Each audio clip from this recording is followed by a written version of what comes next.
주님, 지난 11개월도 하나님의 은혜 가운데 건강 지켜주시고 오늘 이 시간도 하나님 앞에 예배드릴 수 있게 하심 감사합니다.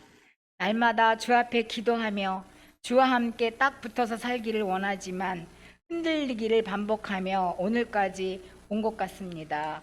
주여, 이 약한 마음 잡아주시고 강한 믿음을 주시어 어떠한 비바람과 사탄의 유혹에도 굳게 믿음의 뿌리를 땅에 내릴 수 있도록 도와주시옵소서. 주만 의지하고 바라보며 살아가게 인도하여 주옵소서. 이제 우리를 죄에서 구원하실 메시아 구주 예수님이 오실 날이 멀지 않은 대림절 기간입니다. 이 기간 동안 우리는 날마다 기도로 준비하게 하시고 주를 맞이할 마음가짐을 설레임과 기쁨으로 보내게 하여 주옵소서. 하나님의 귀한 말씀 듣기를 게을리하지 않으며 땅끝까지 복음을 전하라는 명령을 준행하는 제자 되게 하옵으며 늘 하나님을 찬양하는 소리가 끊이지 않게 하시고 하나님의 사랑을 감사하는 마음을 놓지 않게 하옵소서. 우리 교회는 많은 기관들이 있습니다. 그 기관들이 날마다 발전하는 기관이 되게 하시고 은혜가 넘치는 교회, 사랑이 넘치는 교회라는 소문이 퍼지며 빈자리가 차고 넘치는 역사가 일어나게 하여 주옵소서. 그리고 우리 교회 많은 어르신들, 환자분들 다 주님께서 어루만지시고 함께하사 건강을 회복하고 주시고 돌봐주셔서 오늘보다 더 나은 내일을 살 수 있도록 도와주시고 은혜를 베풀어 주시기를 원합니다. 이 시간 우리가 하나님 앞에 모였습니다. 하나님의 말씀을 증거하실 목사님께 은혜 내리사 생명의 말씀이 우리의 좋은 땅에 떨어지는 씨가 되는 말씀이며 듣는 우리에게는 은혜의 말씀, 삶에서 많은 성령의 열매를 맺는 귀한 말씀 되게 하옵소서. 오늘의 말씀을 가슴에 담고 주님의 뜻대로 사는 우리들 되게 하오며 세상에 나가 생활할 때도 그리스도의 향기를 내며 그리스도인으로서 부끄러움 없이 살게 하옵소서. 지금 처음 시간이오니 모든 순서를 주 은혜 가운데 마치게 하시오며 나를 구원해 주신 예수 그리스도의 이름으로 기도드리옵나이다. 아멘.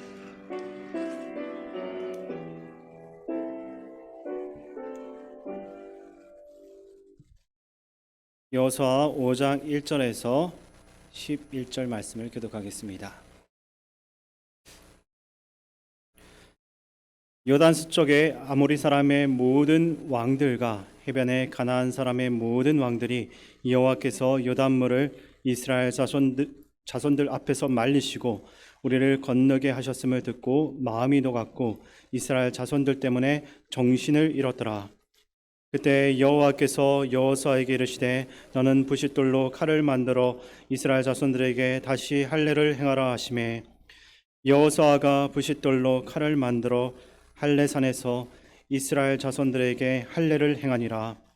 여호수아가 할례를 시행한 까닭은 이것이니 애굽에서 나온 모든 백성 중 남자 곧 모든 군사는 애굽에서 나온 후 광야 길에서 죽었는데 그 나온 백성은 다 할례를 받았으나 다만 애굽에서 나온 후 광야 길에서 난 자는 할례를 받지 못하였음이라. 이스라엘 자손들이 여호와의 음성을 청종하지 아니하므로 여호와께서 그들에게 대하여 맹세하사 그들의 조상들에게 맹세하여 우리에게 주리라고 하신 땅 곧 젖과 꿀이 흐르는 땅을 그들이 보지 못하게 하리라 하시매 애굽에서 나온 족속 곧 군사들이 다 멸절하기까지 40년 동안을 광야에서 헤매었더니 그들의 대를 잇게 하신 이 자손에게 여호수아가 할례를 행하였으니 길에서는 그들에게 할례를 행하지 못하였으므로 할례 없는 자가 되었음이었더라.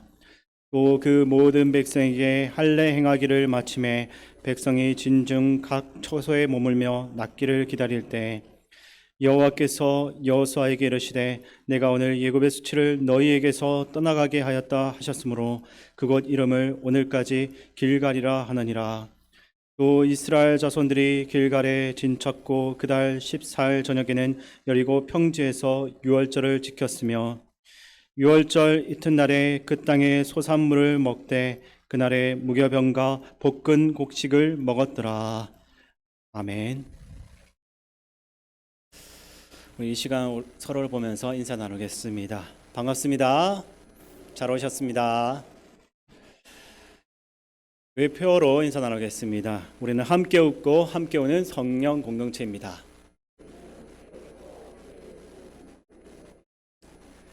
한 번만 더 인사 나누겠습니다. 제 옆에 앉아주셔서 감사합니다.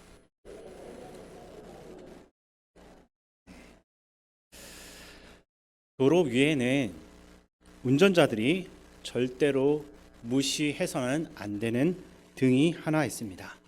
그것이 무엇이겠습니까? 바로 신호등입니다. 네. 무시하고 가다가는 큰 일이 날 수가 있기 때문에 이 신호등만큼은 반드시 그냥 지나쳐서는 안 되는 겁니다. 그래서 아무리 급한 일이 있어도 신호등이 빨간색으로 바뀌면 즉시 멈춰야 합니다. 또는 너무 졸려서 잠깐 자고 싶어도 신호등이 초록색으로 바뀌면 반대로 즉시 출발을 해야 합니다. 평소에는 이렇게 신호를 지키는 것이 큰 불편으로 다가오지는 않지만 가끔씩은, 정말 가끔씩은 신호등만큼 귀찮은 것이 또 없습니다. 특별히 주변에 사람이 없거나 단속 카메라가 없는 한적한 곳에서 신호를 만나게 되면 이것을 그냥 무시하고 싶은 유혹이 아주 강하게 들어오기도 합니다.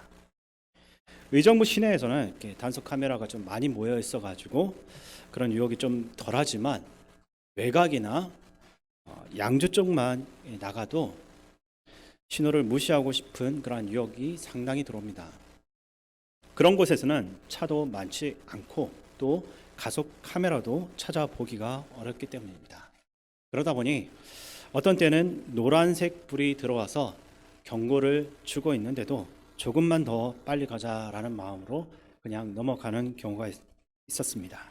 그러나 이렇게 신호를 지키지 않고 넘어가게 되었을 때 제가 깨달은 사실이 하나 있습니다. 그것은 내가 신호를 지키면 그 신호가 나를 포함한 모두를 지켜준다라는 것입니다. 한 기사에 따르면 교통사고가 잦은 곳에 추가로 신호등을 설치를 했는데 교통사고 사망자 수가 80%나 감소했다라는 기사를 본 적이 있습니다. 이 통계가 무엇을 말해주고 있습니까? 바로 내가 신호를 지키면 나뿐 아니라 다른 상대방도 보호해 준다라는 것입니다. 이 성경에도 하나님의 신호등으로 가득합니다.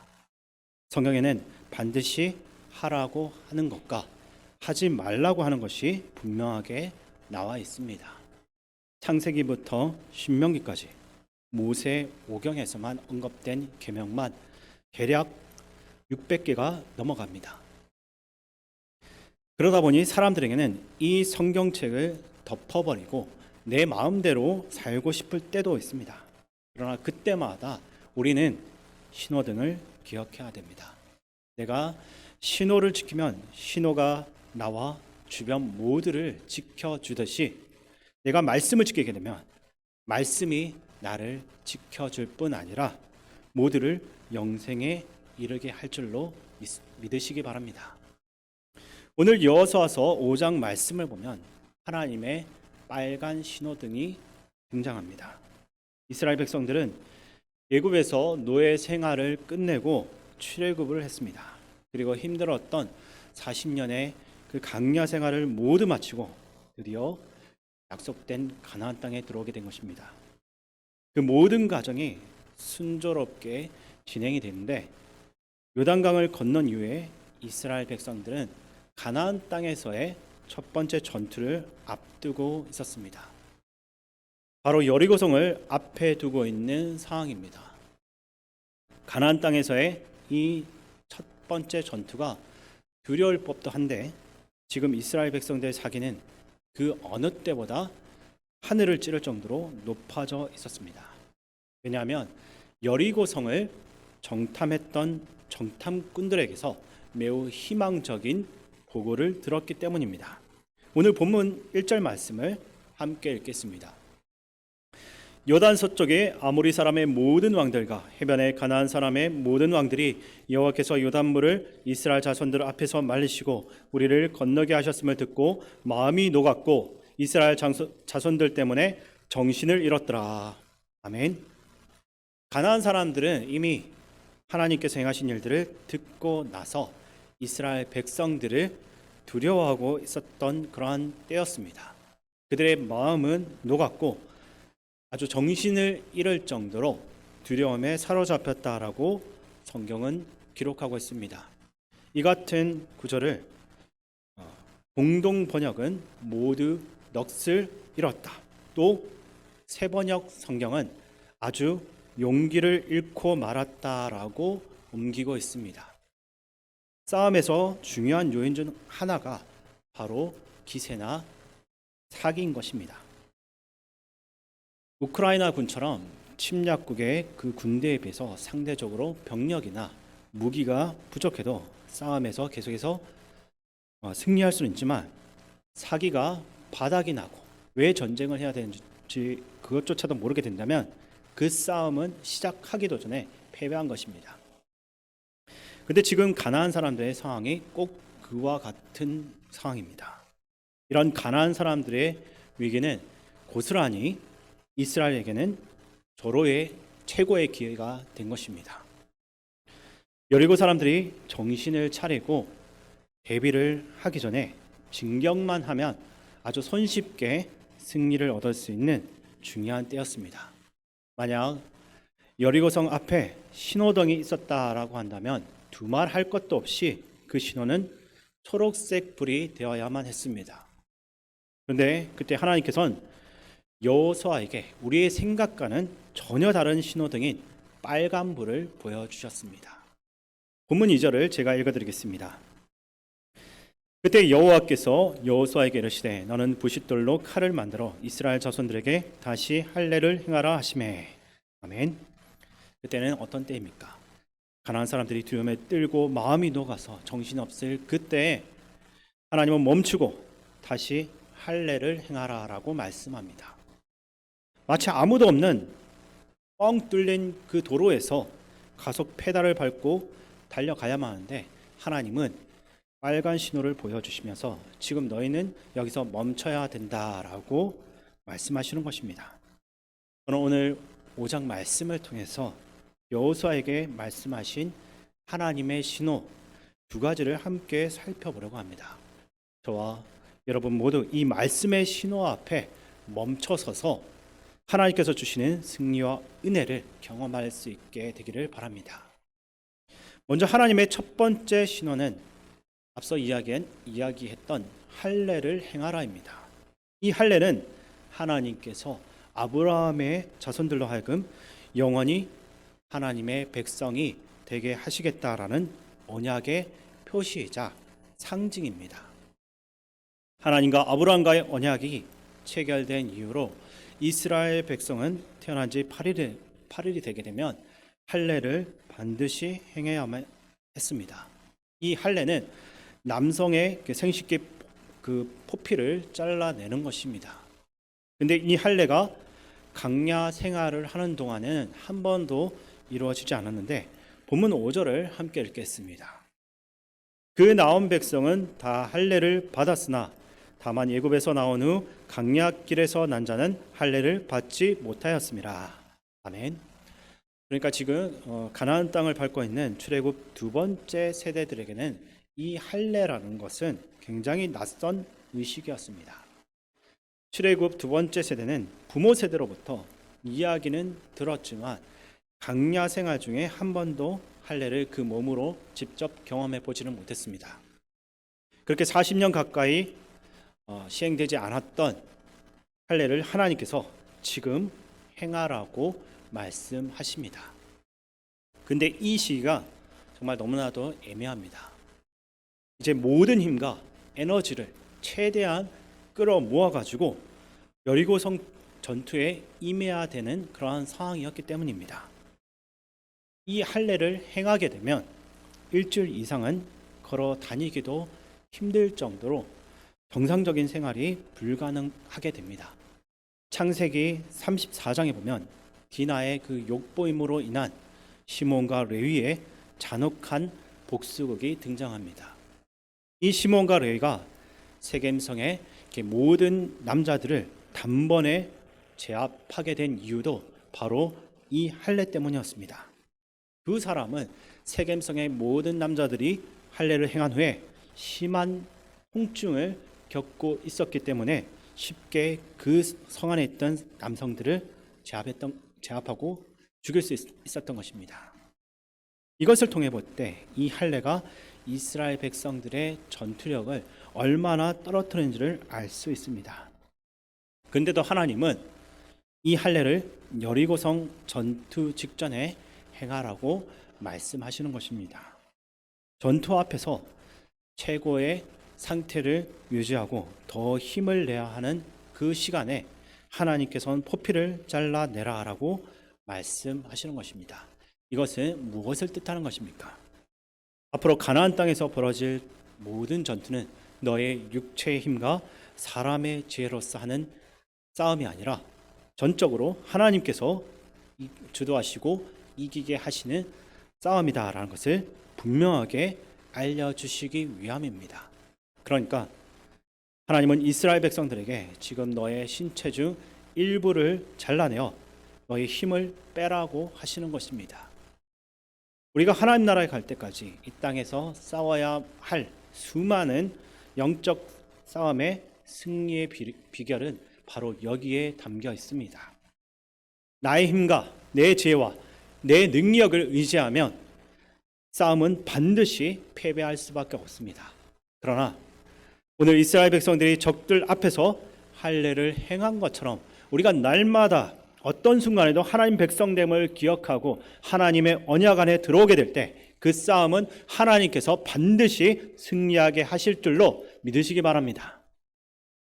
어쨌든 전투를 앞두고 있던 이스라엘 백성들은 세겜성에서 일어난 복수극을 부모 세대로부터 듣고서 분명히 알고 있었을지도 모릅니다. 그것을 잘 알고 있는 이스라엘 백성들 중에 일부는 할례는 굉장히 위험하고 어리석은 것이라고 생각하고 따지고 싶은 마음도 있었을지도 모릅니다. 그러나 여호수아는 이 하나님의 명령을 백성들에게 전했고 온 백성이 할례를 행하도록 합니다. 바로 싸움의 승리와 패배가 오직 하나님께 달려 있음을 믿었기 때문입니다. 물질과 또 지식과 명예를 지키기 위해 하나님을 잘라내고 싶은 유혹에 무너지지 마시길 바랍니다. 도리어 나의 물질과 지식과 명예를 잘라내는 한이 있더라도 끝까지 하나님을 붙잡는 우리 모두가 되시길 바랍니다. 자기가 의지하는 것들을 단호하게 잘라낼 때 하나님은 비로소 우리를 통하여서 일을 하시게 되는 것입니다. 어떤 상황에서도 심지어 죽음의 위협 앞에서도 하나님을 끝까지 선택하시고 또 하나님의 백성됨을 포기하지 않아야 할 것입니다. 다음으로 하나님의 두 번째 신호는 유월절을 지키라 이겁니다. 본문 10절을 제가 읽어드리겠습니다. 또 이스라엘 자손들이 길갈에 진쳤고 그달 14일 저녁에는 여리고 평지에서 유월절을 지켰으며 아멘. 앞서 행하였던 할례는 이 유월절을 지키기 위한 선행 조건입니다. 할례를 행한 이스라엘은 유월절을 지키게 됩니다.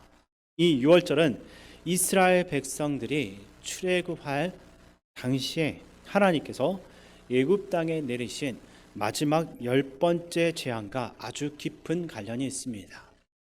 당시 애굽에서 10번째 재앙으로 모든 장자들이 죽어나갈 때 그 집 문설주에 어린 양의 피를 바른 것은 아무런 조건 없이 그 죽음이 넘어갔습니다. 그리고 이스라엘 백성들은 하나님께서 이렇게 죽음에서 건지신 날을 기념하며 유월절을 지켰습니다. 그런데 이 유월절을 시내산에서 지킨 이후로 38년 동안 한 번도 지켜본 적이 없습니다. 왜냐하면 유월절은 오직 할례 받은 사람들만이 지킬 수 있었기 때문입니다. 가나안 땅을 밟은 출애굽 2세대들은 그렇게 생애 최초의 할례와 또 유월절을 지키게 됩니다. 그러나 이 유월절 역시 왜 꼭 이때여야만 하는가라는 의문이 들어오기도 합니다. 본문 11절을 보게 되면 유월절에 먹었던 음식이 무교병과 볶은 곡식이었다라고 나옵니다. 할례를 행한 후에 이스라엘 백성들의 몸 상태는 아마도 말이 아니었을 것입니다.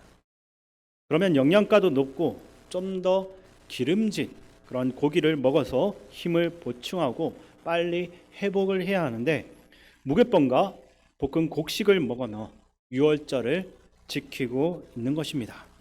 곧 치러야지만 하는 여리고성 전투를 생각한다면 유월절은 전투가 끝난 이유로 미루는 것이 더 합리적이고 바른 선택처럼 보여집니다. 그러나 여호수아와 이스라엘 백성들은 고민하지 않고 유월절을 지켰습니다. 이 여호수아와 이스라엘 백성들이 과연 어떠한 마음으로 유월절을 지켰습니까?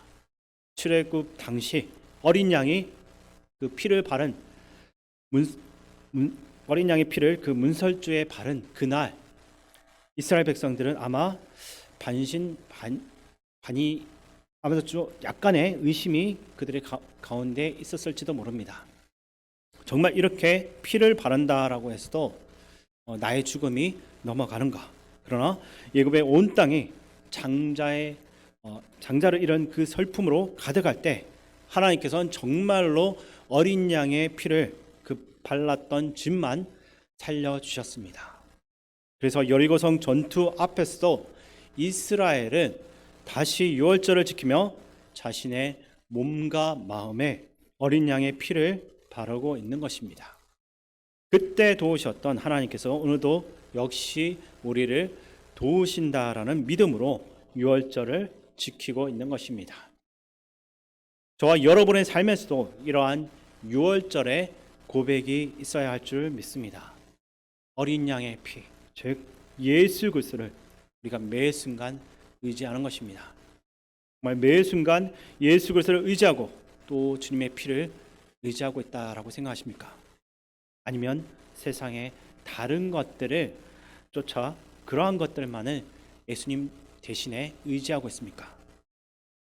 만약 이스라엘 백성들이 이 어린 양의 피를 의지하지 않고 자신들의 육체에 힘을 줄 수 있는 풍성한 음식을 찾았다라면 그들은 유월절을 지키지 않았을 것입니다. 우리의 삶 속에서도 내 삶을 더 풍요롭고 편하게 해줄 다른 여러 가지 것들이 너무나 많이 있습니다. 때로는 그것이 나를 더 위대하게 만들어주고 나에게 더 힘이 되고 내게 승리를 줄 것처럼 보여집니다. 그러나 그럴 때일수록 더욱 유월절을 기억하시기 바랍니다. 이것은 오늘부터 우리가 무교병과 쓴 나물만 먹자라고 하는 이야기는 아닙니다. 바로 어린 양 되시는 예수 그리스도의 그 피를 믿으며 우리의 몸과 마음에 그 피를 바르며 의지하는 것이 우리가 진정 유월절을 지키고 기억하는 모습인 것입니다. 그럴 때 우리는 하나님께서 주시는 놀라운 승리의 기쁨을 모두 경험하게 될 줄로 믿으시기 바랍니다. 이렇게 여리고성 전투 앞에서 하나님께서 하셨던 두 가지 신호, 두 가지 명령은 어쩌면 이해할 수가 없는 것이었습니다. 이미 가나안 사람들은 마음이 녹아졌고 정신을 잃은 상태였습니다. 공격만 하면 승리를 쉽게 얻을 것 같은데 그때 하나님의 명령은 초록불이 아니라 빨간불이었습니다. 하나님은 사기가 하늘을 찌르고 있었고 승리를 코앞에 두고 있었던 이스라엘 백성들에게 분명하게 멈추라고 하셨습니다. 그리고 싸움에 방해가 되는 할례와 유월절을 그것을 오히려 지키라고 명령하셨습니다. 생각해보면 하나님은 세상에 몰아가는 죽음과 쾌락, 탐욕으로부터 우리를 멈추게 하시는 분입니다. 하나님은 지금도 세상에 쫓겨 정신없이 달려가는 우리한테 잠깐 멈추고 나를 생각하라 하라고 우리에게 말씀하십니다. 충청도 논산시 강경읍에 가면 강경 성결교회가 있습니다. 내년에 저희 청소년부에서 국내 성지 탐방을 계획하고 있어서 제가 이렇게 조사를 하던 중에 알게 된 곳인데, 이 교회 옆에는 신사참배 거부 기념비가 세워져 있습니다. 사진은 잠깐 보여주시면 좋겠습니다. 일제의 신사참배에 맞서 최초로 신사참배를 거부한 이들을 기념하는 기념비입니다. 그런데 놀라운 건 이 신사참배를 거부했던 사람들 중에 김복희 교사를 제외한 60명이 강경 공립보통학교 학생들이었다라는 것입니다. 요즘으로 말하면 초등학생들입니다. 이 아이들이 신사참배는 무지한 미신이며 우상에게 절을 하는 것은 하나님 앞에 큰 죄라고 외치면서 그것을 거부했습니다. 모두가 현실과 적당히 타협하면서 말씀의 소리에 귀를 닫고 있을 때, 한 명의 교사와 60명의 초등학생들이 멈추라고 하시는 하나님의 말씀에 귀를 기울였고 그 자리에서 멈춘 것입니다. 이 일로 인해 많은 학생들이 퇴학을 당했지만 그들은 조금도 물러서지 않았습니다. 어떤 이들은 이런 것들이 하나의 좋은 기회라고 생각할지도 모릅니다. 눈을 한 번만 감고 절을 하게 되면 목숨을 보장받을 수 있었고, 어떤 경우에는 돈과 출세를 약속받을 수가 있습니다. 대부분의 사람들이 어쩔 도리가 없다라고 하면서 신사참배할 때 김복희 교사와 수십 명의 어린 학생들만은 하나님 말씀을 기억하며 멈춰서 가지고 단호하게 노라고 외친 것입니다. 이 작은 아이들의 몸짓이 거대 제국이었던 일본의 신사참배 운동 계획을 약 10년 가까이 후퇴하게 만들었습니다. 우리가 이렇게 아름다운 예배당에서 마음껏 하나님을 예배할 수 있는 건 이러한 믿음의 선배들이 세상 풍조를 따르지 않고 멈추기를 두려워하지 않았기 때문입니다. 애굽부터 로마 제국에 이르기까지 거대한 힘과 권력에 타협하지 않았던 수많은 순교자들의 피와 일본 제국 앞에서도 끝까지 신앙을 지킨 피와 눈물이 있었기에 오늘의 한국 교회가 있는 줄로 믿습니다. 바쁘고 분주한 일상을 살며 혹시 아무런 생각 없이 그저 달려가고 있지는 않으셨습니까? 어떤 것을 행할 때 말씀에 비추어서 고려해 보지 않고 그저 세상과 주변 사람들이 그곳으로 달려가라라고 하니까 아무런 생각 없이 달려가고 있지는 않으셨습니까?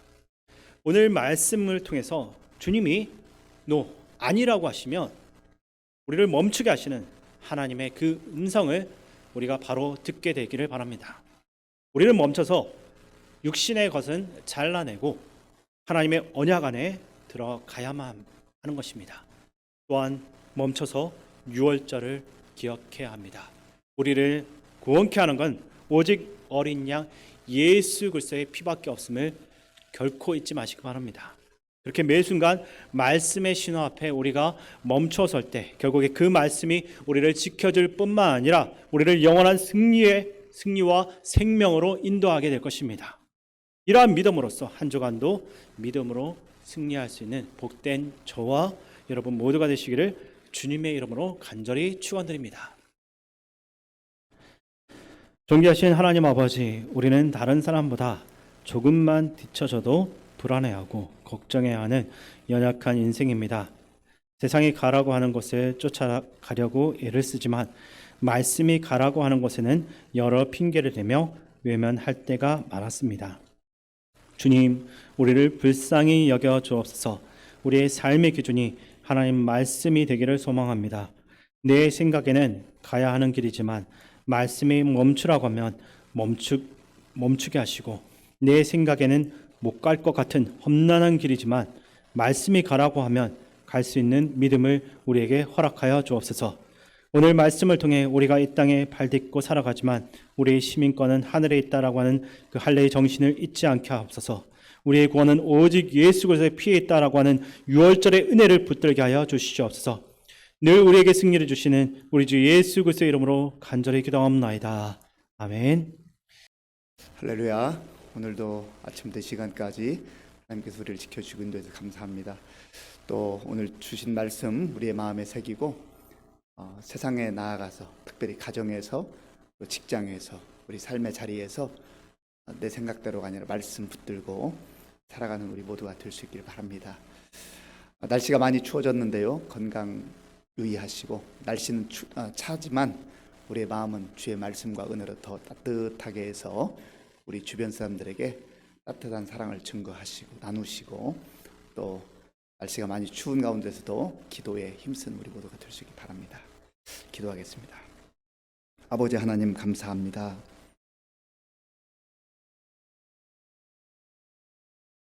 하나님 앞에서 말씀 듣고 주의 사랑을 확인하고 주의 은혜로 살아갈 수 있다는 것이 얼마나 행복하고 얼마나 감사한지 알 수가 없습니다. 하나님 아버지, 영적으로 무감각해지지 않게 하시고 늘 하나님 앞에서 깨어 기도하며 주의 말씀 따라 말씀 그대로 살아가며 주의 능력을 체험하며 살아가는 우리 모든 성도님들 다 되게 하여 주시옵소서. 오늘도 이른 아침부터 이 시간까지 교회와 복음을 위하여서 섬기고 수고한 귀한 종들을 기억하시고 섬기는 자만이 누리는 기쁨과 감격으로 충만케 하여 주시옵소서. 주께서 허락하신 말씀을 우리의 심장 속에 새기고 우리 가정에서 또 직장에서 학교에서 삶의 자리에서 하나님이 기뻐하는 순종하는 자들로 살아갈 수 있도록 역사하여 주옵소서.